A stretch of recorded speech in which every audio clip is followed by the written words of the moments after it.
Good evening. My name is Jeannie Brown, and I'm with the League of Women Voters. I will be your moderator for this virtual candidate forum. Thank you to the South and North Poway Vote Facebook group and the John Riley Project for hosting this forum. And thank you for the candidates who are running for Poway City Council Districts 2 and 4. So even though we miss seeing you in person, we are reaching more people via Zoom who can hear directly from the candidates to make this important decision on their ballot. And audience members don't even have to get dressed to comb their hair. So if you have any questions, please look in the chat box. You can put your questions in there to find out how to reach out. The League is proud to be a nonpartisan, neither supporting nor opposing candidates, nor political parties, but always working on vital issues that are important to members, our members, and to the public. We published the Voter's Edge, which is a website where you can get your information online. If you go on to votersedge.org and type in your address, you will be able to see everything that's on your ballot, including some information on the candidates and also on the ballot issues. So I think that you will find it very useful. All candidates for local offices have been invited to put their information there. And I expect that all the candidates on tonight will take advantage of this free opportunity to reach out to your voters. The League moderates candidates forums using a format that is fair and informative. We have asked the candidates to keep to the issues of the location rather than personal attacks, because our goal is for voters to be able to hear more about the candidates than what they would get from campaign ads and social media. So we are recording this forum, and it will be available unedited from the beginning to the end to the public on our website, lwvsandiego.org. Any of these links that I talk about tonight, you will be able to see in the chat room.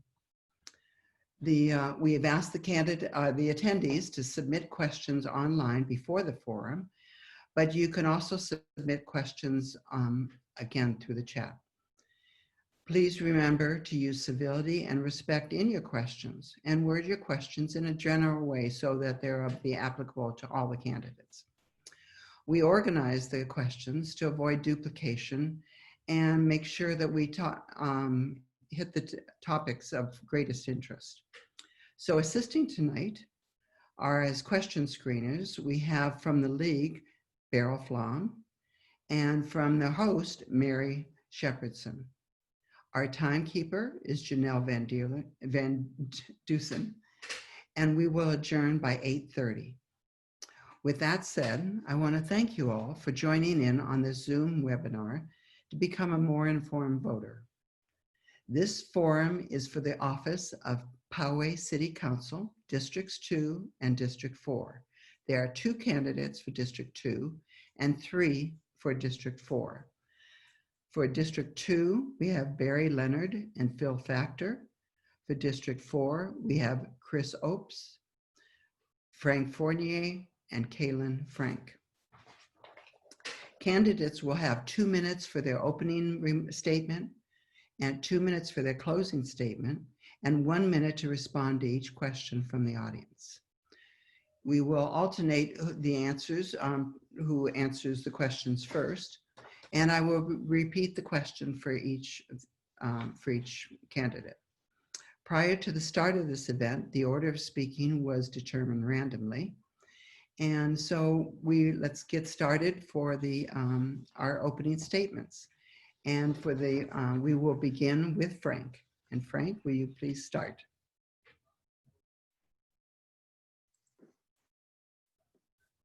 Good evening, everyone. Thank you to the organizers for putting on this forum and for all of you for joining us. We're here tonight to figure out what the candidates are about.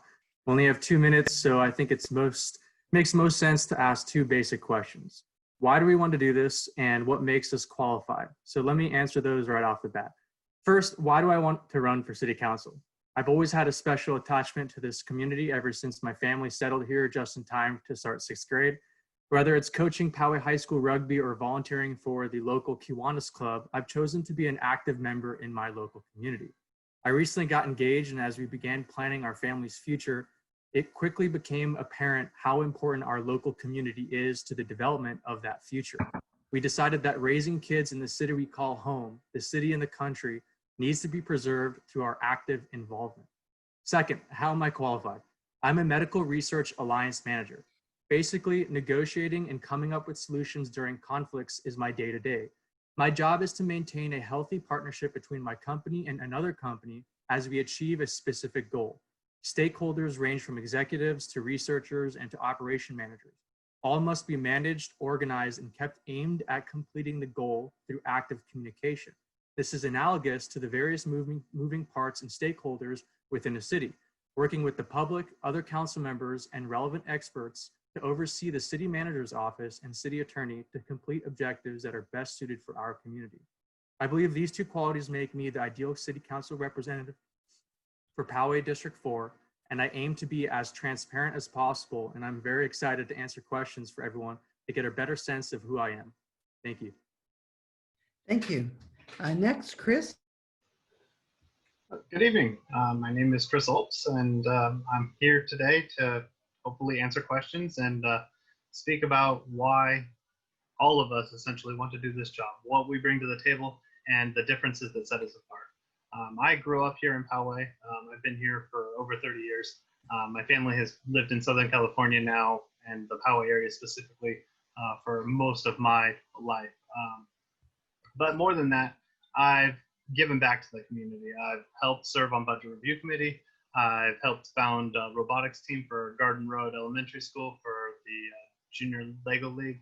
I've done a number of various volunteer activities throughout the city to not only support the city in the schooling and support the city through feedback to council, but also support the residents and the community at large.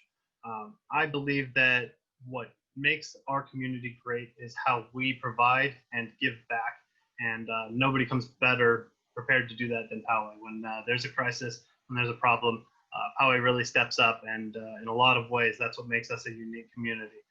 So being a part of that is just one of many things. Also, over the last few years, I've spoken at a number of council meetings. I've participated in workshops, and I've also been an active member in trying to get public support or for or against various things going on in the city. And I think that that is really what drives things forward, is getting the community involved and their voices to the table. You know, Big Stone Lodge was a big one that we had recently, but there are many others. And, you know, it's what makes us unique when we have that history and we can move that forward to the next 20, 30, or 50 years. Thank you. Thank you. All right, Kaylin. Are you muted, Kaylin? Why haven't I figured this out yet? It's been how many months? Good evening. Thank you for having me. While I wish that we could be doing this in person, I'm grateful to everyone that made the effort to be here tonight. My name is Kaylin Frank, and I've been on the Poway City Council since 2018. I'm proud to represent the entire city, but I'm especially excited to be running for re-election in District 4. Born and raised in San Diego County and the daughter of 2 cops, I learned from a young age the importance of public service and giving back to your community. That upbringing greatly influenced my career path, which started in the U.S. House of Representatives, then later the County of San Diego, and finally here at the City of Poway, where I'm able to use my knowledge and experience to better serve my community. Over the last few years, we've accomplished some great things, such as approving the new Community Senior Center, acquiring more open space, continuing to revitalize Poway Road, and building new affordable housing for seniors, senior veterans, and developmentally disabled adults. In addition, we've taken unprecedented steps to support our local businesses during this devastating pandemic, including the Small Business Loan Program, a free signage kit, picnic table loan program, and other steps that other cities have replicated. My husband and I are proud to be raising our family in South Poway. Our daughter just started preschool near Garden Road, and my son, at almost 6 months, is about as old as the pandemic, but a lot cuter. As a council member, I'm grateful for my role in making their hometown a great place to grow up. Thank you. Thank you. All right, Phil? Good evening. I'm Phil Factor, and I'm running for Poway City Council's District 2. I want to ensure that the needs of the people are addressed. In 1976, I moved to Poway with my wife. We raised our 2 sons here, and it was one of the greatest decisions we ever made. I am deeply rooted and devoted to the community. I have worked as a teacher in the Poway Unified School District for 38 years, as well as a counselor, a coach, and a community advocate. I have worked hard to address the needs of my students and their families. As your next city council member, I will advocate for a representative government, ensuring the concerns of the community are heard and addressed. 2, make sure that fiscal accountability with responsible spending occurs and that there is a reserve that will be able to be long-term security for our community. I also believe that transparency is important, especially in planning and development. I will make sure special interest groups, developers, financiers will not decide our future in Poway. And number 4, I will improve the quality of life that we have in Poway. I will support the Sheriff Department, the Fire Department, and I will safeguard the Poway Center for Performing Arts. I will safeguard the Big Stone Lodge, and I will make sure that Poway is the city in the country that our rural land is protected. As your next city council member, I Phil Factor will be a representative who listens to the people, cares about the people, and works hard to find the solutions with a collective focus. I will put the people first, and you will hear that time after time from me, that the people are the most important resource in Poway, and I will support them. Thank you. Thank you. And now Barry. Thank you, Jean. Good evening, and thank you to the League of Women Voters, South and North Poway Votes, their Facebook group, the John Riley Project, and John Riley. My name is Barry Leonard. I have been on the Poway City Council now for 6 years, serving the good people of Poway. And I'd like to say that Poway is a special place, and I intend to keep it that way. My top priorities are to continue Poway's outstanding record of public safety, our conservative fiscal policies, a well-maintained infrastructure, and to enhance Poway's business community. As a current council member, I'm proud of being a voice for Poway residents. I'm known for being available, for demonstrating empathy, for bringing common sense to problem solving, and working hard to represent every Powegian in every neighborhood. I'm committed to improving the quality of life in Poway. Our community requires dedication and careful management in order to flourish for the future. During my council tenure, I voted to enhance the quality of life in Poway by funding the new community center, which will double as our senior center. We have also built affordable housing for special needs and for seniors. And we've transformed blight into functional beauty. All of these things have been done without raising taxes and without affecting our budgets. I'm a 17-year Poway resident. I've been married to my wife, Debbie, for over 36 years now. Our daughter has gone through the Poway School District, got a great education, and we love Poway. So please, I'd like you to join Mayor Voss, Council Members Grush, Mullen, and Council Member Frank, and many other Poway community leaders in supporting me as I run for re-election and represent the people in Poway. I would greatly appreciate your vote on November 3rd. Thank you very much. Thank you. And now for it's time for the candidates to answer your questions. Each candidate will have 1 minute for their response. And we, as I said, we're going to rotate these candidates. So Chris, you'll be starting first. And the first question is, on August 13th, Black Lives Matter supporters had a peaceful protest but marched down Poway Road and blocked the traffic. Do you think that the county sheriff department should have immediately cleared Poway Road when it was being blocked? Please explain. So the Black Lives Matter movement in Poway has not communicated necessarily with the sheriff that I know of. And I know that the city is trying to work to ensure the safety of the residents. The concern is that there are issues on both sides.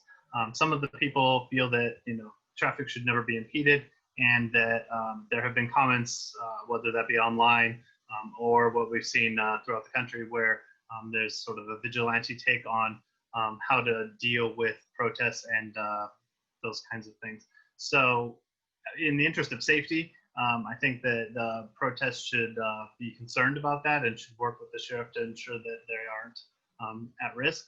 But as far as blocking the road, what I've seen has been use of crosswalks repeatedly, but nothing illegal about that. And so it comes down to issue of safety and keeping the community and the residents safe. Thank you. Thank you. All right, Kaylin, and again, do you think the county sheriff department should have immediately cleared Poway Road when it was being blocked? And explain. Thank you. First of all, I want to say how proud I've been of our deputies in Poway and the protesters for working together in a peaceful manner. We've been very lucky in Poway to see peaceful protests that have been attended by, I think, up to over 100 people at a time. We had these instances of some protesters moving into the street. We also had another instance at a protest where deputies actually coordinated with the protesters to shut down an intersection for over 8 minutes to represent the time that Mr. Floyd was under the law enforcement's knee. And I think that that was a great example of the coordination that can happen between law enforcement and our protesters. I draw the line at when people in their vehicles feel uncomfortable. I think that we have law enforcement there to ensure that both the protesters and the people in their vehicles are safe. And I think that we have accomplished that in Poway. Okay, thank you. And now, Phil? Yes. Number one, Black Lives Matter. It matters to me. And I want to thank that group for standing up for something that I really, truly believe in. How they've been working their protests, I think, is another story. And I think that they themselves have learned how to do it the right way. Blocking the street was the wrong way. And our sheriff, the way they acted on it, I think they did a great job. We have a great sheriff department. I think that the protest is very important to see the youth out there and stand up to really believe in something is extremely important. But our sheriff department has really been outstanding. They've handled it like professionals that we know they are. And I believe that the way it's going right now is the way America is all about, with democracy and the right to protest. And I would like to commend both groups. Thank you. Barry? Thank you. People that have a right to protest, they have their amendments that they live under, and our sheriff's department truly understands that. So does our city manager. When they work together, we can have peaceful protests. And that's what happened with the 8-minute Kaylin was referring to. They had permission to do so. The police made sure that everybody was safe, and they did it in the right way. One of the last ones, they had people out in the street and they were in traffic, and they did some things they shouldn't have done. And that's where we draw the line. Our sheriff's department is very tolerant as long as people obey the rules and stay within the law. We have no problem with people protesting. They do it every weekend out on the sidewalks, and everybody waves signs and they beep horns, and that's just fine. But nobody's allowed to come here and do property damage or endanger our citizens or cause problems for other people. They can get their message across in a much better way. Thank you.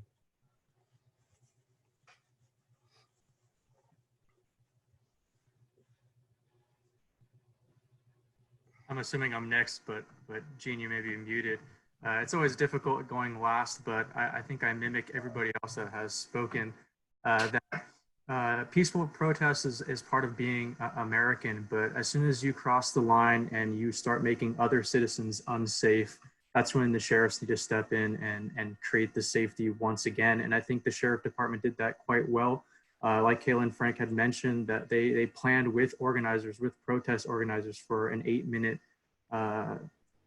in conjunction with what happened to the late George Floyd. But I think what we saw more recently was quickly shut down by the sheriff's department, and I think they did a good job. I don't know if they could have acted much quicker, but they kept the safety, and that's what needs to happen. Peaceful protests, go right ahead, but as soon as you cross the line and you start making everyone unsafe, including the protest, that's when the sheriffs need to step in, and that's where I stand. Okay, thank you. Sorry, I muted myself because my dog was barking. It's okay. Well, all right, Kaylin will start the second question. And should Poway have its own police department? or should there be changes in the policing policy or the sheriff's policy? If not. Thank you. That question is often brought up, and I would challenge folks to look at the budgets of independent police forces. The contract that we have with the Sheriff's Department is an incredible deal for what we get. We not only get high quality law enforcement, but we also have access to specialized units. We have access to law enforcement that has many more years of experience than you would get having your own department. We are actually a prime location for law enforcement. They love being in Poway, so we get a lot of really quality deputies. And we're protected from a lot of liability through the County of San Diego. So it really helps protect both the city's finances as well as our residents by having a contract with the Sheriff's Department. I think that our deputies do a fantastic job. I've met with Sheriff Gore to discuss what he's implementing in his department to ensure that our deputies on the street are unbiased in doing their job and representing people well. I feel very comfortable with the policies that he's implementing and think that we have a really great department here. Thank you. And Phil? Ditto, Caitlin. Our department is superior. Our city is known for having a great sheriff department, protecting the people. We've had some of the lowest crime rate in the entire United States. We are known as one of the safest cities around. I myself, about a year ago, actually, no, it was January, I actually went on a sheriff ride-along and spent a whole day out there. And I was able to witness what it was like to be in that car with our sheriff. And I'll tell you what, I was so impressed with the professionalism and the mannerism and the way they do their job. I would like to see some changes though. I would love to see our law enforcement go back into our schools and win the trust of our teenagers. I would also like to see that our law enforcement walk the neighborhoods and get to know the people. I love our sheriff department and will support them 100%. Thank you. All right, Barry. And again, should the Poway have its own police department, or should we change policing policies? Is that for me? Barry, yes, I'm Oh, sorry. I didn't hear you. I'll talk to you about financial value. The money that we spend on the sheriff is the majority of our budget. It's very expensive. They have an expensive contract, but the value we get from them, we couldn't afford to pay on our own. We couldn't afford to find, recruit, train, and retain really high quality law enforcement personnel. The Sheriff's Department does a terrific job for us. As Phil mentioned, we are the safest city in the county. We have been year after year.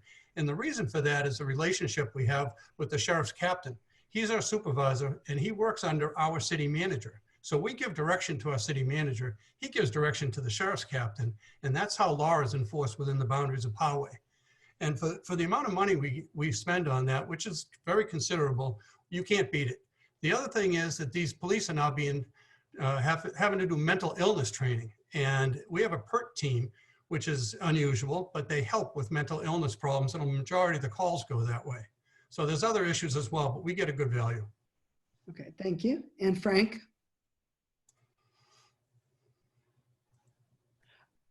I am very thankful that we have the sheriff department within Poway. However, I would like to see Poway move towards a police department that was run by Poway locals. That's something that I've always had, I guess, an affinity to. But then again, I think the real purpose of being a council member is going out there and getting public opinion and seeing what the people want. And so even though it may be opposite of what I want, I think the city needs to do more canvassing of residents and figure out what the residents want. From my time walking around South Poway, I've come into contact with a lot of residents that would like to see a local PD within Poway since we're such a small city, but there's also that caveat of it being very expensive. So I think we need to be more transparent in weighing the cost benefit to a local PD and a sheriff's department. But altogether, our sheriff department does a great job. And so even if we don't change it, I think that would be just fine as well. All right, and Chris?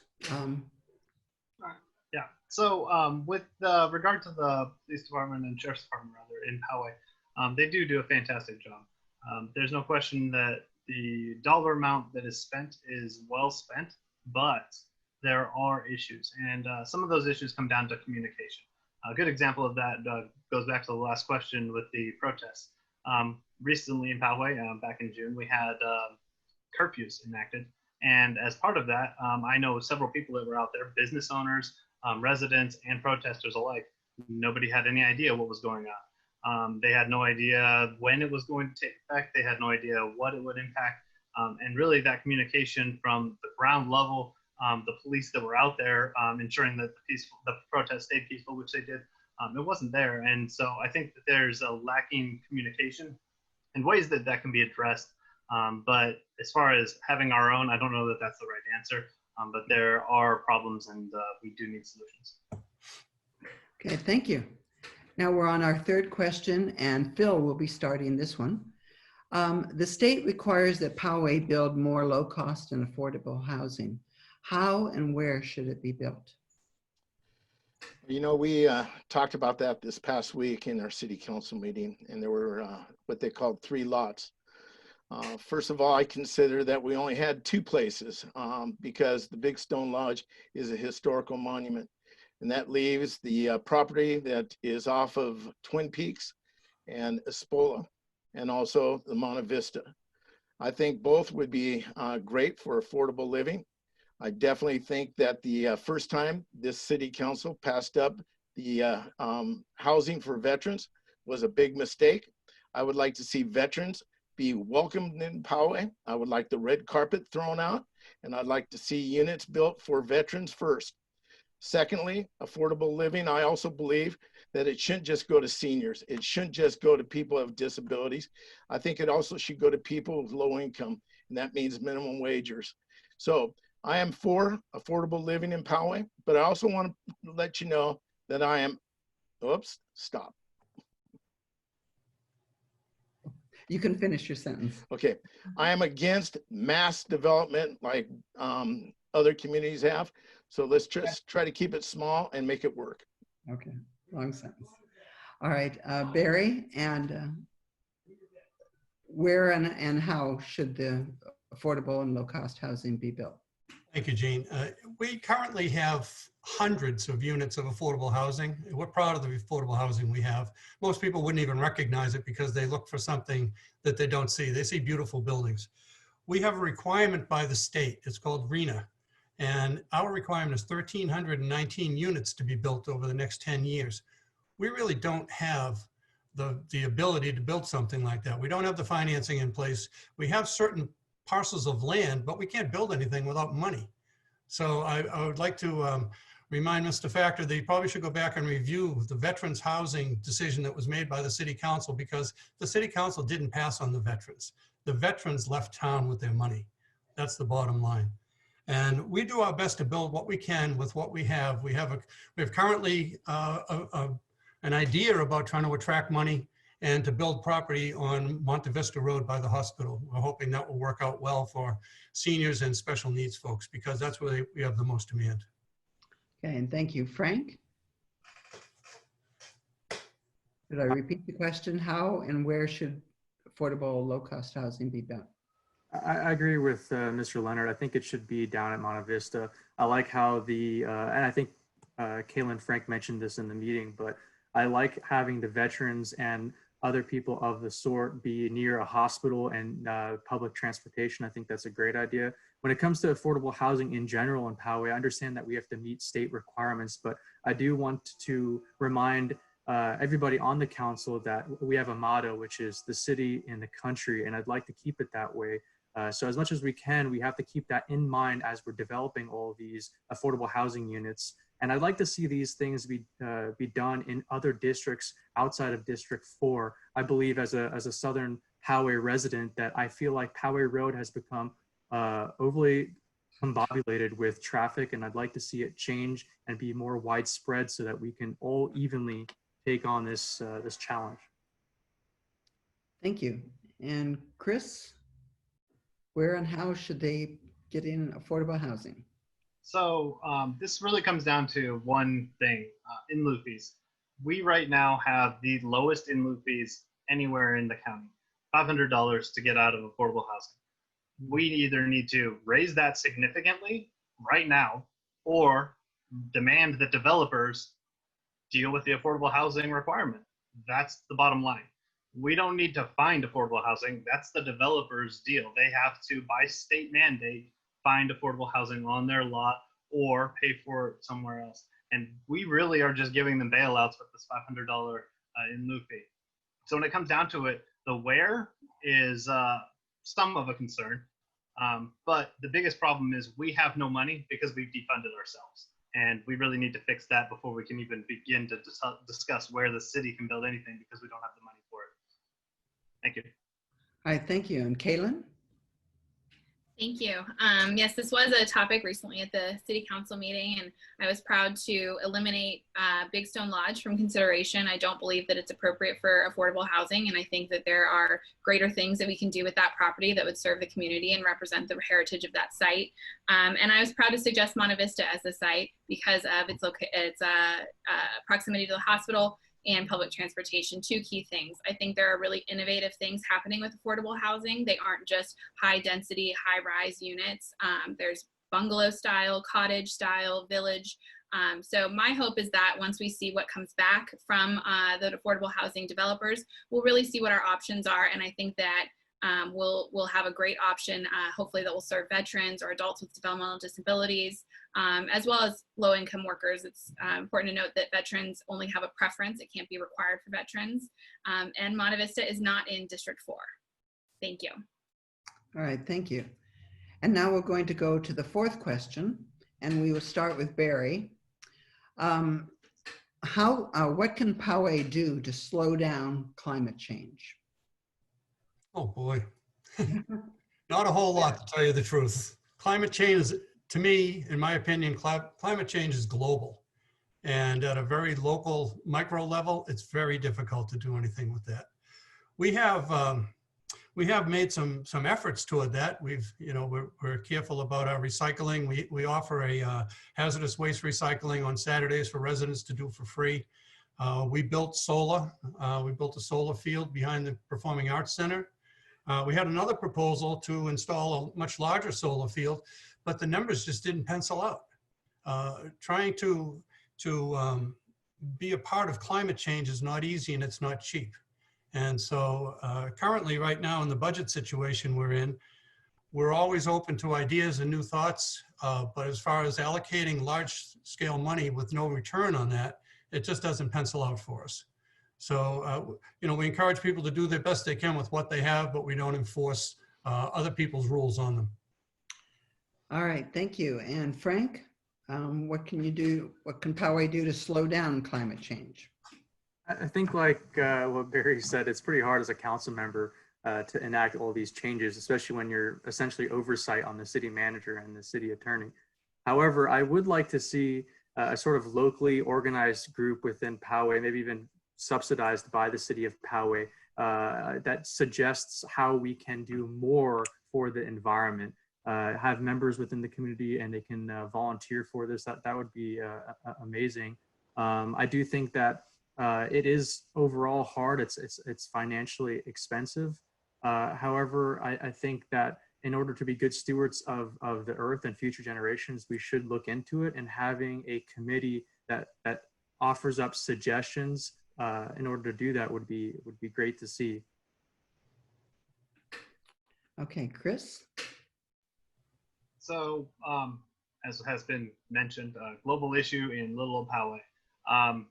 Biggest thing we can do realistically is not be the one holder out on climate action plan. Realistically, we need to start there.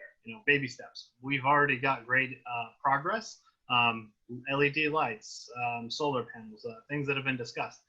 We're making those steps, but without a plan, just like our general plan, just like many of the other plan documents and guidelines for our way forward and future of Poway, we need to start there for climate as well. And it doesn't have to be some overarching burdensome document that says, you can't go and water your lawn, although drought might prevent that anyway.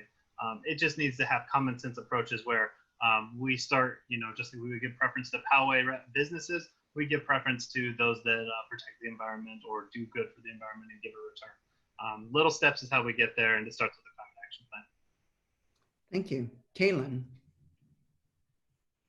Thank you. I think the biggest thing we can do is follow state mandates. The state has essentially determined its own climate action plan that is mandated by all cities. And as long as we continue to follow that, we are meeting those guidelines. And essentially we have our own climate action plan without exposing the city to the extreme financial liability that having its own independent climate action plan would do. So I think that that's a huge thing that we've done. We've also got our green waste program coming that's going to be rolled out at the end of the year. That's one way that we are complying with a climate related state mandate.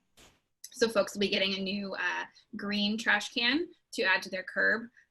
So I think the biggest thing is, you know, like has been said, we are a small city. Let's not add to the problem.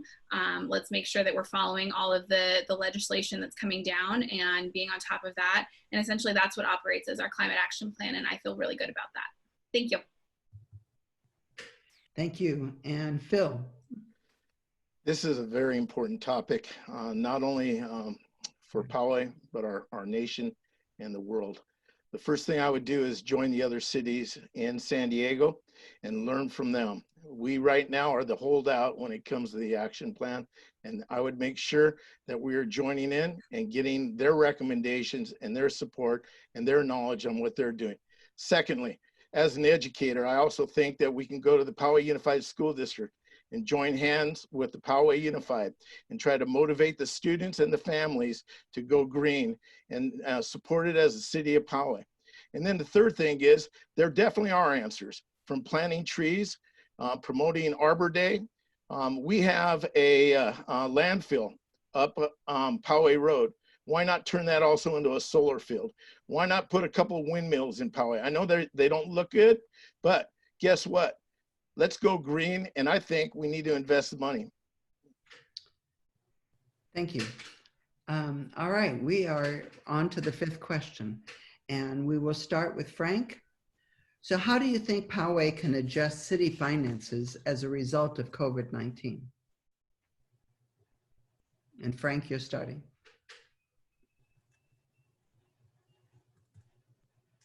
Are you on?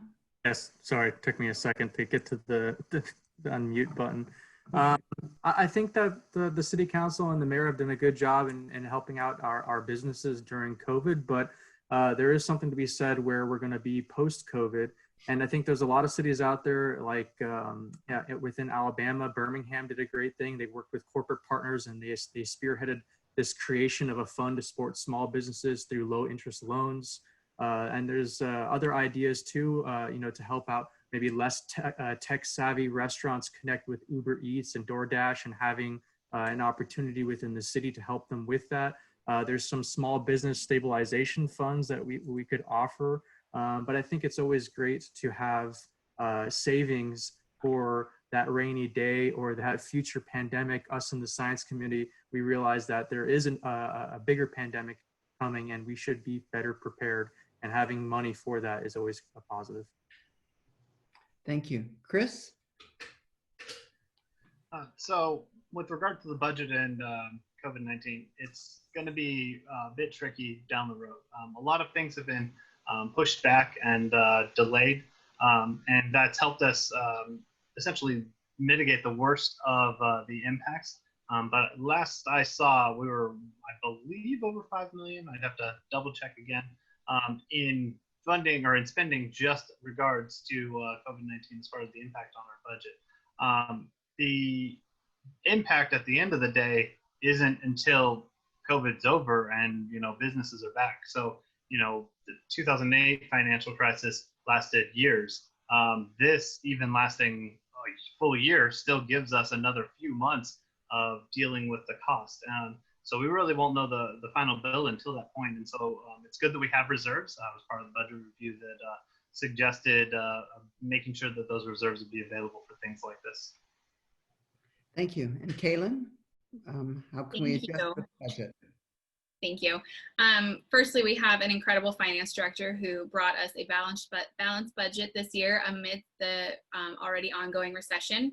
He operated a process called entrenchment and found over $2 million of savings in our budget to ensure that we had a balanced budget without layoffs, without furloughs, and without reducing services to residents. I think that our history of fiscal responsibility combined with our healthy reserves that have been managed responsibly will get us through this. We've also been able to implement the small business loan program through our reserves to help our small businesses in Poway get back on their feet. And I think that's been an incredible thing that not every city has been able to do because they simply don't have that money.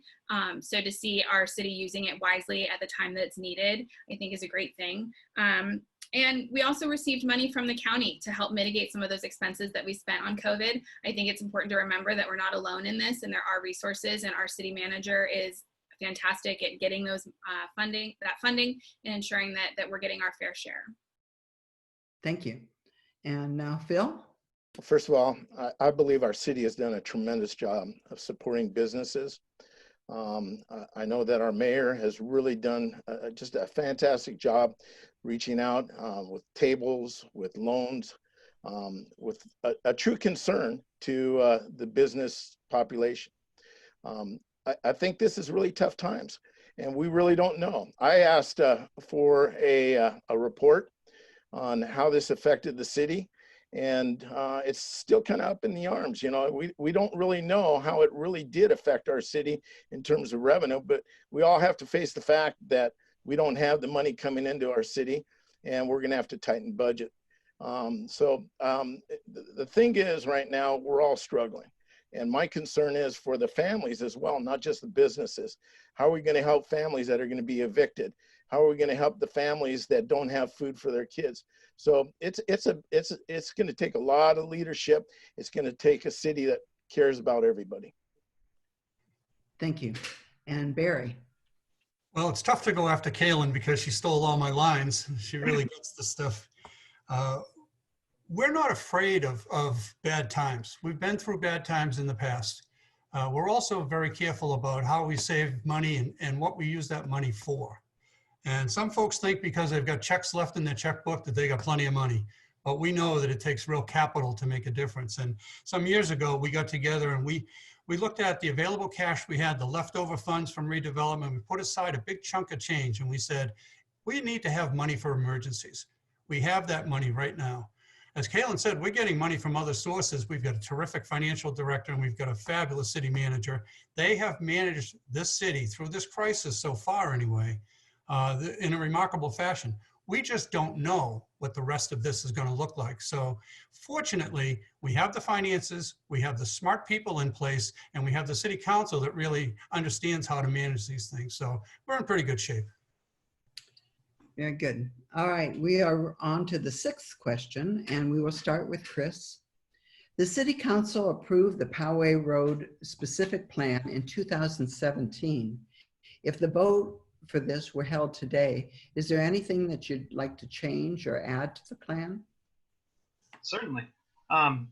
With regard to the Poway Road specific plan, there are a number of issues that have been brought up throughout development approvals in the last few years. Ever since it was approved, basically. Until a plan is approved, it's hard to see where its flaws would be. So knowing then what we know now, it's that hindsight is 20/20, so it's easy to criticize.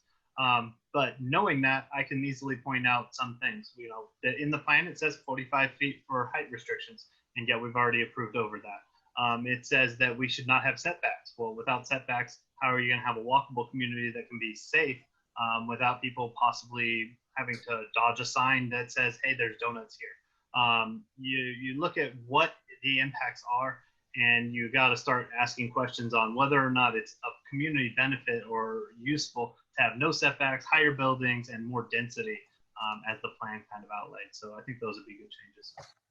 Thank you. And Kaylin, anything you'd like to change or add? Thank you. I do think that it was a very well thought out and long process with a lot of community input, but there are a few things that I think could be addressed. I would eliminate the possibility of 4-story buildings altogether. I think that that's inappropriate for our corridor. I think that even 3 stories is pushing it. So I'd like to see 3 stories further back. It doesn't fit the community character of our city and what our aim is for that. I'd like to see requirements on the proportion of commercial versus housing. I think that the point of the specific plan was to revitalize our commercial district, not to bring in more housing. So I'd like to see that balance more codified. And I would have liked to see affordable housing addressed directly in the specific plan. we've talked about in lieu fees and where to put these affordable housing. I think that having a section specifically in the specific plan to address that would have been a smart thing to do with all the state mandates coming down. Thank you. Phil. Great question. Big concern of Phil Factor and all the people that I've spoken to as I go door knocking in District 2. I believe that the city development on Poway Road is a big, big mistake. And I'm going to tell you why, because it's lacking transparency. It's lacking the people review. If I am elected, I will put a oversight group to overlook the development of Poway Road. You know, we're putting a lot of effort into overviewing the Proposition P and the decision on the farm, but we're not doing that on Poway Road. I believe in transparency. I believe in a committee to be the oversight all the way through Poway Road, and I believe that has not happened. I believe that it's being ramrodded through the city of Poway. In fact, I'm concerned that this current city council is going to make decisions that is going to affect us for the rest of the time, and I'd like to put a halt on that. Okay, thank you, Barry. I think there's a misconception about what the Poway Road specific plan is. It's actually a framework that was created for development of mostly blighted and abandoned properties on Poway Road. And also private properties that folks just wanted to sell and move on in their lives. The specific plan was based on factors that we got from the state. And also there was a group of citizens, there was 10 or 12 people that met on a regular basis from all different walks of life in Poway. They came up with the idea for this framework in conjunction with Poway development professionals and outside engineering professionals as well. The bottom line is that if a property is proposed to be built there, it still has to get approved through the Poway City Council. So we have the ultimate say on this thing. The two things that we've done, the first one was the outpost. It's mixed residential, it's 53 units. It has 2 levels of underground parking. There'll be a gym, there'll be a restaurant, there'll be a gathering place. It's very open to the public, and it has direct access to community park out the back. The second one is the commons. It's 97 condominiums, and there's 44 units of affordable housing as part of that. And the city approved those based on those merits. Thank you. All right, and Frank, anything you'd like to change or add to it? Yes, what Mr. Leonard had said is important, but I think that the real important thing is whatever infrastructure supports families is the way to go. And our city, again, the motto is the city in the country. And so to mimic what others have said, 2 stories and below, less traffic within the main part of Poway, right on that intersection is better. I would have liked to see more mom and pop stores be promoted in that area, less big building apartment complexes, and more of those businesses up in the business park. That's why I thought we had that. And on Poway Road, I'd love to see more mom and pop shops, like I said, parks, other sort of amenities, and that's what I would have changed within the specific plan. Would have been changing the ratio of housing to amenities and increasing the amenities. Old Poway Park is a good example. I might even go to the Hop Shop tonight, but it's nice walking around there, and that's how Poway Road should be.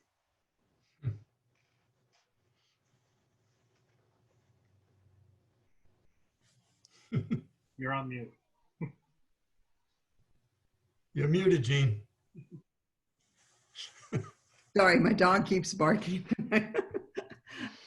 So, Kaylin, do you support the farm in Poway ballot measure, and why?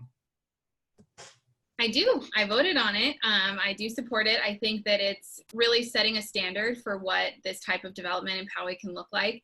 It has a great balance of community benefits in addition to housing that is much needed. I think we know the developer has gone through an extensive public input process. And ultimately, I think that we should be in charge of our own destiny. I don't think that the state will look at that size acreage in already disturbed land and think that we can simply ignore it. So the alternative may be a lot worse than 160 homes and 70% open space. And so I think that it's a fantastic development, and I hope the voters of Poway support it. All right, and then Phil? Yes, I'm the only candidate that is holding back, and I'm going to tell you why. First of all, it's a prop that's going in front of the people because it's a rezoning prop. If the people vote yes on Prop P, then Kevin McNamara will have the opportunity to build the farm. I did not want to skew the vote. I wanted to hold back and say, let the people decide.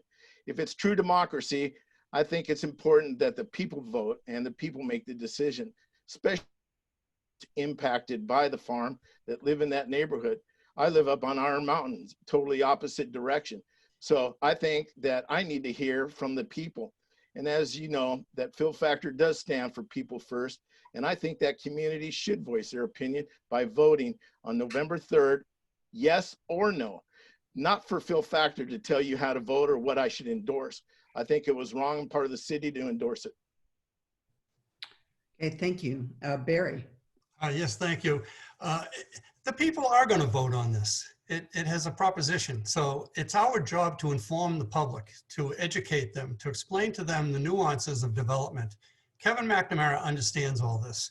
He has gone to extensive lengths to do a fantastic plan for this blighted property. We're going to replace the weeds and the fallen trees and the dilapidated clubhouse and the old chain link fence with something that's really aesthetically beautiful. Everybody who drives by on Espola Road will be able to take advantage of the new views, but you can also stop in. There'll be a gym, there'll be a pool, there'll be tennis and pickleball available to the general public. It'll come at a fee, obviously, but they'll take down the chain link fence that surrounds the place. They'll allow the public access to 3.5 miles of trails. It's going to be absolutely beautiful. Flower fields and 160 homes on 117 acres is not a tight squeeze. It's a very appropriate project, and the city council is 100% behind it because what you see is exactly what you're going to vote on. All right, and Frank. I agree with Mr. Factor that it's up to the people to decide, but for my own opinions, I remember when I used to jump the fence and go in the jacuzzi down over there in Stone Ridge, sorry, Mom. And I would have maybe liked to see the city invest more in maybe reclaimed water or some sort of thing to keep that golf course alive, since I like golf, but it didn't happen, and it went under for one reason or another. And all I have to say is that, you know, there's some pros and there's cons, and the people have to decide on that. The pros are that the people that are developing that area are the same people that did Old Poway Park, and it's really nice over there. If everyone hasn't checked out Smokin' Jay's Barbecue, go check it out. And the farm, it may be similar, and so it's nice to see something being developed on that side of the city. And I hope one day my kids will be jumping the fence into the farm. All right, and Chris. So with regard to the farm, there are a number of issues, and I've talked to Kevin on numerous occasions, actually. Most recently, he actually got back to me with some of the issues I had brought up and said that, you know, those are some changes that maybe he could work into the final draft. I haven't seen the final draft, but I keep getting more questions and keep directing them his way. Lately, one of the biggest ones that is really kind of bugging me, I guess you could say, is that the EIR points out that there were multiple choices for how that development could go. We have what we get today, or what the council voted on. We have what I'll call density minus from one step down. We have lower density, which is even one step below that. And then we have a no change option in that EIR. So my question is, why aren't we getting a vote on those options? Because when it really comes down to it, we should have more options rather than just what the council chose, and that's your only choice come November 3rd. So that's my issue right now. Thank you. All right, thank you. All right, I think we're ready for question 8. And we will start with Phil. And has or will your campaign accept donations from developers? Absolutely not. No chance, nada, no way. And I'm going to tell you right now, I think it's been a mistake in the past. And I think that when you are a city councilman or the mayor and you're taking money from developers or financiers, people that are looking for special permission to build in Poway, wrong. And as you know, I am against development, and I would absolutely be against taking one dime from anybody that thinks that they could persuade Phil Factor, okay, to build in Poway. Poway is city in the country, and we need to keep it rural. Don't buy it, don't even try, nada. Okay, thank you. All right, Barry. As will you campaign, accept donations? I have never been offered money by a developer. I've never taken money by a developer. I have my own money. I'm fine. You can't buy me. Thank you. All right, Frank? I don't know what everyone's talking about. I'd take the money. No, I'm just kidding. No, I'm grassroots all the way. I'm walking door to door and I'm getting my friends and my family to support my campaign. And that's all I need. I mean, we're a local town. We're still small and we're the city in the country. And I like that way. All right, and Chris? Yeah, I think that's a pretty easy answer. Unless somebody in my donations has suddenly popped up as a developer that I don't know about.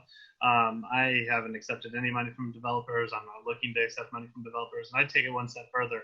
The city has contracts with many organizations, and I really don't accept money from multiple organizations or heads of those organizations because realistically, we are a small city. Don't need it, don't want it. And I think that, there's conflicts of interest there. And realistically, we should keep it small town and keep it local.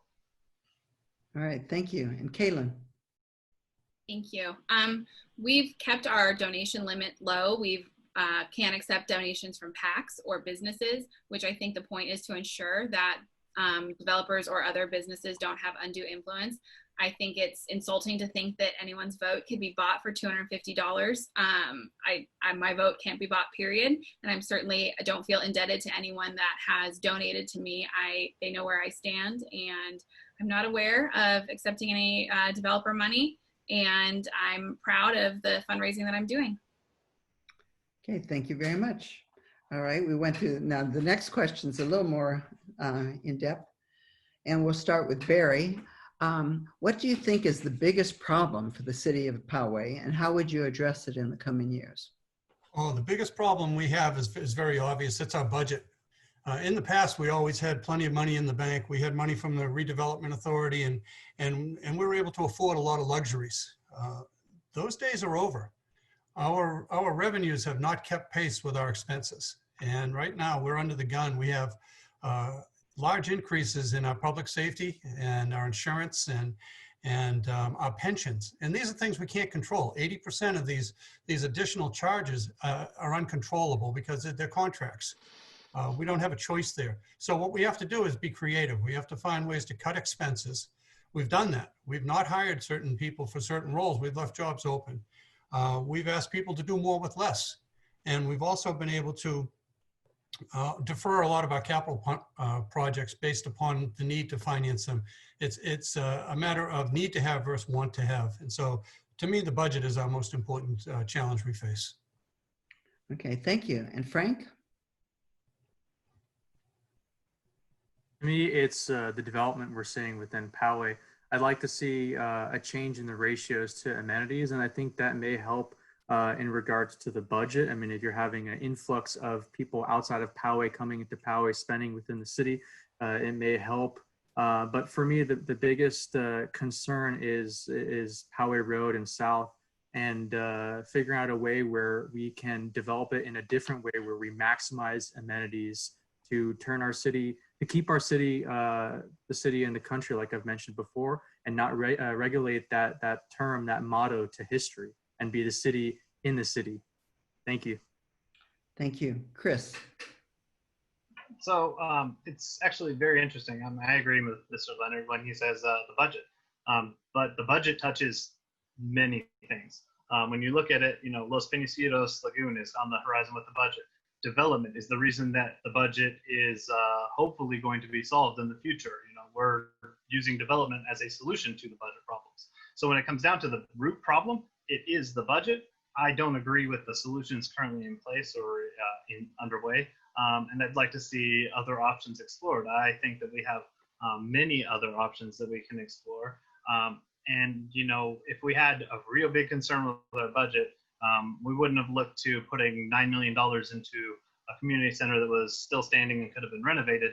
We probably would have looked at, putting those costs aside and saying, maybe we need to save this money or use this money for the development that allows us to have a budget where we can have the things that we want, which would be a community center. Thanks. Okay, thank you. And Kaylin? Thank you. I'm going to have to agree that it's absolutely our stagnant revenues versus our growing costs. One of the key things is that as a city, we've made it a policy not to use one-time funds on ongoing expenses. Our ongoing revenue is the issue, not the revenue that we've had set aside for capital projects. I think that Mr. Leonard did a good job of kind of explaining what's within our control and what we've been trying to do at the city to mitigate some of those impacts. But there's also things that we can do outside of our role at the city. And those are things like encouraging folks to shop where they live. One of the big issues that we face in Poway is people tend to leave to spend their money, and sales tax revenue is a big portion of our budget. So I was proud last year to establish our first Shop Local month and revitalize our Shop Local program, working with the chamber to encourage residents and realize that every dollar that they spend in Poway goes back into their quality of life versus going out to Scripps Ranch, Carmel Mountain, Rancho Bernardo to spend it where it doesn't go back into their life. Okay, thank you. And Phil? Wow, here I go. I believe that our city council lacks transparency, trust, and democracy in a representative government. Some of the council members have been selected in, they weren't voted in. Secondly, when they're in there, they're not listening to the people. When you have a petition of 1,000 people and you hand it and you say, this PCPA is supported by 1,000 people, we want to keep it for the city of Poway. That's a document that is by the people for the people. So I believe people first. And I believe that our city needs to listen to the people. When they come into the chamber, they need to be respected. They need to be listened to. They need to be heard. And they need to be counted upon and responded back upon. And I find that this city council has not responded to the people. They need trust. And I want this government in Poway to be loved and cared about. I don't think it is. Thank you. All right, we're up to the 10th question, and we will start with Frank. Poway has not dedicated any new park space since 2004. Do you think Poway has a sufficient amount of park space in the densest parts of town? No, I'd like to see more. We used to pride ourselves in Poway for the most amount of dedicated space, and I find that that is quickly changing. And I'd like to see that that be retained, having more dedicated space, more parks, more amenities. And that's one of the things that I agree with Kayla and Frank. People are shopping outside of Poway, but you can bring them back in with having the right amount of amenities within Poway versus having these giant apartment complexes. You could have things that bring people into the city to want to shop, go to museums, go to parks, maybe even have more and more parks and softball or baseball areas where people are renting that space in order to play their games, and that will bring revenue into the city. But I think that the ratio of amenities needs to change, and that could even help with the budget. Thanks. Thank you. And Chris? So the short answer is no. The really slightly longer answer, because you only have a minute, is that, you know, Poway had a unique opportunity. We own some land right next to the community park, and we've sold it. It's now going to be the Poway Commons. We have in our general plan guidelines that say X amount of park, and that is active park, not passive park or open space, rural land, open or active parks that needs to be dedicated for every X amount of people. We're bringing more people in, we need to add more park space. It's simple math. And so, you know, when we look at that, Poway had land. Having a budget to do what we want with that land and having the money to do what we want with that land was the missed opportunity. You know, we could have done something great with that. We could have developed it into something on our own, and it could have been a Poway project controlled by Poway with Poway amenities, and it wasn't. So, you know, at the end of the day, we need more parks. Okay, thank you. Kaylin? Thank you. The issue is not, do we have enough park space? The issue is that our parks aren't utilized to reflect the usage that our residents want. I have a 2.5-year-old daughter. I go to our parks a lot on weekends and weekdays. And I've never felt that the parks are overcrowded. The issue is that we've dedicated park space to things that aren't being used. And so that goes as negative or empty park space, and it isn't really bringing value to our residents. I was proud to support a assessment of Community Park that our staff is working on to really look at how are folks using Community Park. That should be the gem of our park system. It's in the heart of our city. And so I think that we have some work to do to better utilize the space that we have and make it more effective for our residents. The issue is not a lack of space, it's a lack of utilized space. So that would be my goal in the next year, is to see that assessment come to fruition and start making those improvements to really serve our residents and make Community Park what it could be. Thank you. And Phil. Never enough parks. Parks are a big part of Poway. Families, to see families in our parks, to see Holiday in the Park, to see Poway Lake, awesome. I would like to see more, and I would like to propose, and this is way out there, and I know it's a dream. I'd like to see us add another reservoir. I'd like to see it be one of the greatest fishing grounds for all of Poway, and bring fishermen in from all over and have fishing derbies. And with that, picnics and concerts. And at the same time, that reservoir can generate power. If we ship water up to Ramona and ship it on back down, we can turn some turbines and it can pay for those parks. So I'm all for it. I would like to see us move forward and do more for the parks. One other thing, if you have a park, you got to maintain it, and we're not doing that. We're falling apart, and we're not supporting the parks the way they're needed. Let's put more money into it. Okay, thank you. I'm going to try to squeeze in one more question. I'm afraid this will probably be our last question. I didn't get the answer to that one, Gene. Oh, I'm sorry. Oh, thank you. Call me on it. Thank you. Everything comes at a cost. And it's naive to think that we can have everything we want, because we just can't afford to have everything we want. The scenario that Mr. Factor just described sounds an awful lot like Lake Poway to me. They just finished the fishing derby for night fishing, and people had a great time up there. Unfortunately, they had to cancel the concerts this summer because of COVID.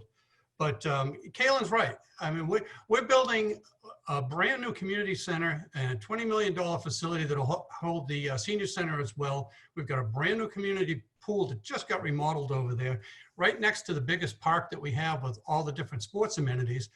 But Dave Grush and I went over there and said they're not using what they should use for what people want. Our tennis court's still necessary when people like pickleball. So we've got the community services people doing an evaluation of that. And we're trying to find a cost-effective way to remodel our parks so that we can be more to other people. But we're not going to buy new land just to turn into parks. We can't afford it. Okay, thank you. And thank you, Barry, for catching me on that. I'm watching you, Gene. Good. All right, so our last and 11th question is, and we will start with, what did I say, Chris. Over the last 30 years, the council authorized borrowing over $8 million plus interest from the water and sewer funds. And when redevelopment was shut down, the council voted to not pay back the millions owed to the water and sewer funds. Do you support that decision, and why? And again, we're starting with Chris. So it's actually a very interesting question.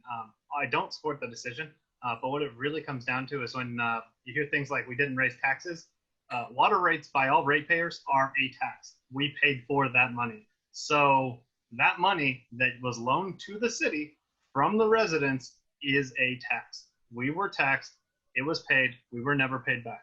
So until that's done, we paid a tax. And as far as I can tell, there's no interest in paying it back from the current council. And I think that's a shame. I think we really need to look at why that was the way it is and how we can make good on those debts. We're a unique city and we have a unique obligation to our residents. I don't care if it's 10 years from now, I don't care if it's 50 years from now. Making good on your debts is something that I was taught as a kid, and we should be doing it. Thanks. Okay, thank you. Kaylin? Thank you. It's not quite as simple as it sounds. My understanding is those loans were a very complicated system that included redevelopment. And according to the state, there is not a way to repay those loans. They've been cleared and marked by the state, and it actually is not something that the city is able to do because they were not loans directly to the city. Is my understanding. This is also a very, the record keeping and all of that is not what it is today. And to determine actually the value of those loans and how to repay them is something that the state and the city have said is not something that we can do. So I consider the matter closed. All right, Phil. Well, first of all, I believe that we need to pay our debts. This city used to be in the black. In fact, 2 years ago, we were talking about being one of the few cities that was having no financial problem. We had a reserve. We also have one of the largest industrial parks. We have 19,000 people working up there with all the industry. And I'm not sure on what they're bringing in, but I know there's money that is coming from the industrial center. How to pay these debts, I think, is very, very, very important. I do believe that we should have that budget committee take a further look at it. And I do believe that the answer is in the hands of the city council to resolve it. I believe that we should never, ever have a deficit or be able to be spending money that we definitely are still owing out. Okay, thank you. Barry? Yeah, this is something that happened years ago with the Redevelopment Authority, which has been defunded. Jerry Brown came and cleaned out the piggy bank and took the money, and we were given a small remuneration for our trouble. There were deals that were made between the Poway was known as a water authority, but they evidently had some type of cross deal with redevelopment that involved other facilities being built as well with that money. And it wasn't a city of Poway city council thing to deal with.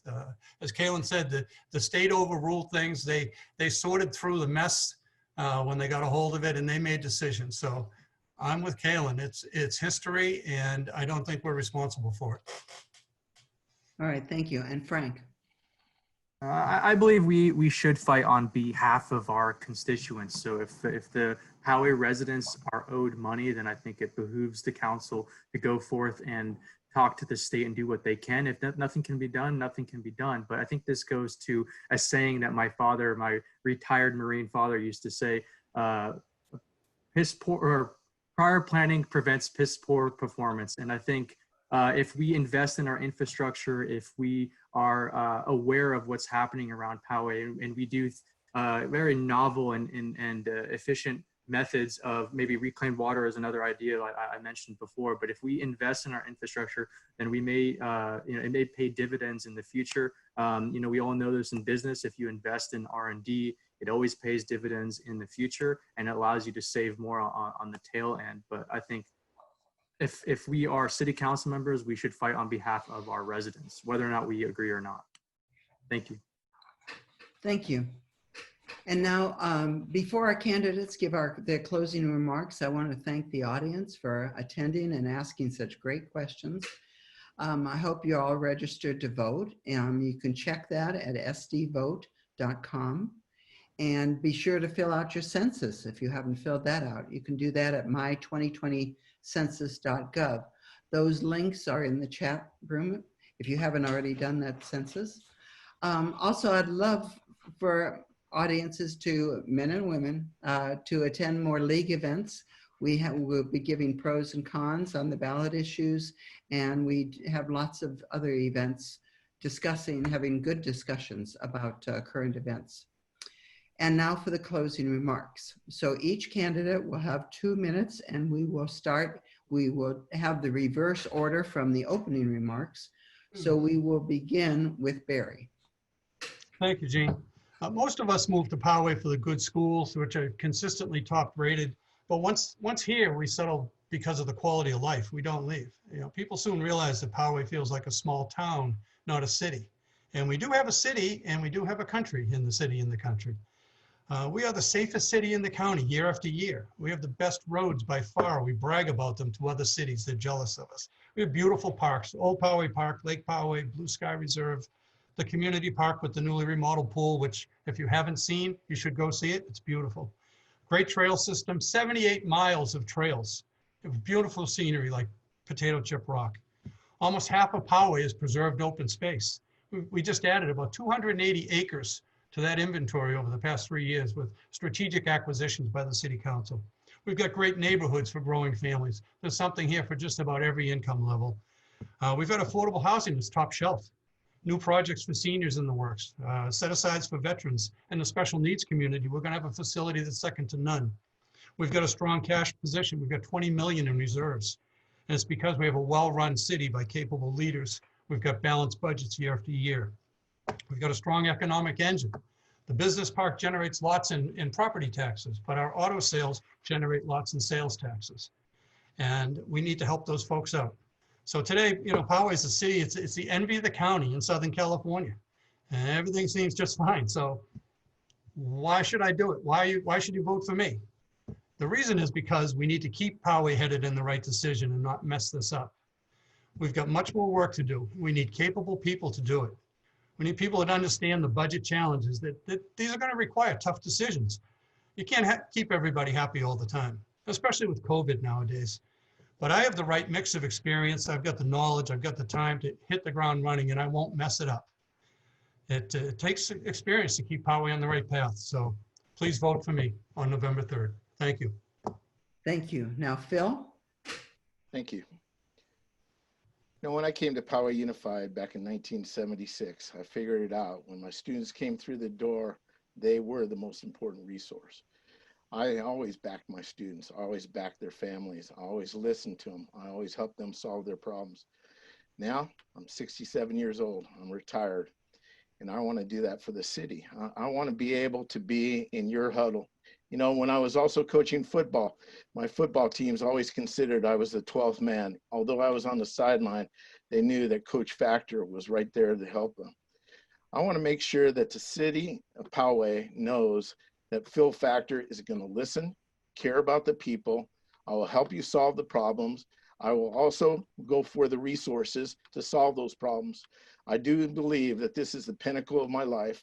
I do believe that what I have accomplished in my life as an educator and as a community volunteer, I believe that I'm ready for this job. I will preserve the desire for Poway to stay city in the country. I will work hard to ensure the quality of life that we are used to, that it is maintained and even improved. I am honest, trustworthy, transparent, and caring. And I say, I love you, and I do mean it. I love Poway. I've been yelling green for the longest time, and those that know me know that I live and die Poway. And I want to tell you right now that I think that I will really listen to the people and make a difference for this city. I would like for you to take the time to look at my website, Factor for Poway. Also, it's on Facebook, Factor for Poway. I'd also like to tell you that I'll be at the library tomorrow between 2 o'clock and 4 o'clock. If you want campaign signs to put out, that'd be great. I'd love to hand it to you. I am available. My phone number is 858-375-3615. I'm going to repeat it. And that's because I gave it to my students anytime, all the time. 858-375-3615. Call Phil Factor. I'll listen to you. Thank you. Kaylin? Thank you. One of my favorite quotes is by Thomas Jefferson, who said, "The government closest to the people serves the people best." And that is what I strive to do each day as your council member, serve you in the best way possible. I work very hard to be responsive and accessible to ensure residents get the information and assistance they need. As a woman with young children, I bring a perspective that has been lacking on our council. I also work hard to be involved in the community. I'm a proud member of Seroptimus International of Poway, a wonderful group of women helping other women in need. In addition, I'm a neighborhood coordinator with the Poway Neighborhood Emergency Corps and actively involved in the Chamber of Commerce. I often tell people that local government matters most as it has the most impact on our day-to-day life. Things like public safety, parks, and roads. For many of us, that's what brought us to Poway, and that's what keeps us here. We're doing great things at the city, but the work is not done yet. With the recession and staggering unemployment that this pandemic has brought, our city is not without some clouds on the horizon. But with united and experienced leadership, our city will weather this storm and come out even better than before. We enjoy a high quality of life here, and I'm dedicated to continuing to make Poway a wonderful place to live. I hope you will consider me very much on November 3rd. Thank you. Thank you. And now, Chris. I hope everybody had a good evening, and there were a lot of great questions from the community. I'm available anytime to answer questions from anybody. I'll give my information up front. 619-396-1605 is my phone number. Oops for Poway has my email. I mean, you can find me fairly easily on Facebook, on any social media. Call me, text me, email me, whatever you want to do. But the real point that I want to make tonight is that there are clouds on the horizon. Those clouds didn't get there through fate. COVID could be a good reason to say that they came, but those clouds were looming well before this. We've had the Los Penasquitos on the lagoon on the horizon for a long time. We've had many projects and many issues kicked down the road with in lieu fees, affordable housing, and the state mandates. So realistically, the problems have been there, and they are now reaching the end of the road. We need somebody that will look at the problems with a fresh set of eyes, with understanding of where our past is and where we are going, and that can take that and run it through the end zone and get us to the next inning, or however you want to call that. We need somebody that is going to take the experience of the council's past and bring Poway forward with everybody in mind. We don't want to just dump housing in South Poway, but at the same time, we don't want to just randomly have a free-for-all for housing everywhere and let the state have its way. So it does take a fine weaving and bobbing to get through those issues. And I think that we need new eyes on the prize. When it comes to issues, you guys have talked about them, you guys have discussed them. We really need answers and we need solutions. And if you think that that's being done, I don't think we would have heard as many complaints or questions as we heard. I don't think that the doors I knock on would have the problems that they see with traffic and with density. So realistically, we need a change, and it starts with your council. Thank you. Thank you. And Frank. I'll keep it short and sweet and let everyone enjoy the rest of their night. If you haven't checked out the new Hop Shop down on Old Poway Park, go check it out. That's where I'll be tonight. But I just wanted to thank you again for listening in tonight. I hope that this forum provided you with the opportunity to get to know me a little better and get a sense of my ability to negotiate and resolve conflicts. As I mentioned at the start of this forum, being a good city council member involves not only genuinely caring about the community, but knowing how to work with others to get things done. I hope this forum gave you a better idea of both why I care about Poway and how I will care. If anyone has any more questions for me, suggestions, or want to discuss anything further, maybe even talk Poway High School rugby, I want to give you all my personal cell phone like everybody else. So reach out to me at 858-442-5206, or check out my website, Fournier4Poway, that's the number 4.com. And my email is frank@Fournier4Poway.com. So hope to hear from you. Thank you. Thank you all. And on behalf of the South and North Poway Vote Facebook group, the John Riley Project, and the League of Women Voters of San Diego, I want to thank all of you candidates. It takes a lot of nerve to run for office. And so thank you very much for doing that, for attending this forum tonight. And thank you all for being here tonight, because you're following the League motto. Don't be just a voter, be an informed voter. Registered voters will receive their ballot in the mail in early October. Drop it off or mail it by November 3rd, and encourage others to vote as well. Thank you all, and good night.